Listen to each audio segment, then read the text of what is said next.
ایک ہمارا بیبی ہے، 2 ہمارے مس کیریج ہو گئے ہیں. اچھا. اس کے اور وہ مطلب کنسیو ہو جاتا ہے اور رہتا نہیں نا. اچھا. تو اب پھر دوبارہ ہوا نہیں. ایک بیبی ہے آپ کا؟ جی ماشاءاللہ ہے. ماشاء اللہ. 5 ایئر کا. ماشاء اللہ ماشاء اللہ. اچھا آپ نے کچھ پوچھنا ہے، ان سے سوال کرنا ہے تو ڈاکٹر؟ جی یہی پوچھنا ہے کہ باقی سب کچھ ہمارا صحیح ہے انٹرنل نظام.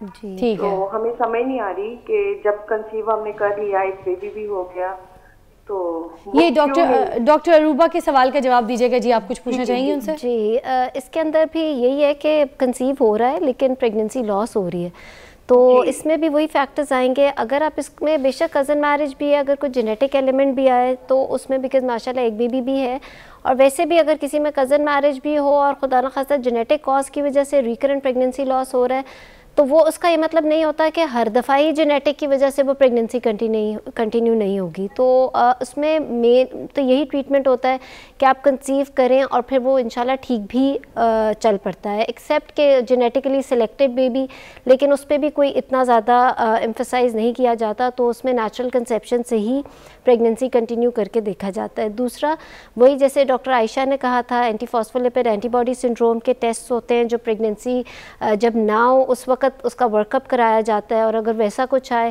تو نیکسٹ پریگننسی میں آپ کو اینٹی کویگولنٹس یعنی خون پتلا کرنے کے کچھ انجیکشنز شروع سے ہی دیے جاتے ہیں، جس سے کہ پھر پریگننسی گرو بھی کرتی ہے، اور مور دین 90% یہ اس چیز کا ٹریٹمنٹ ہے.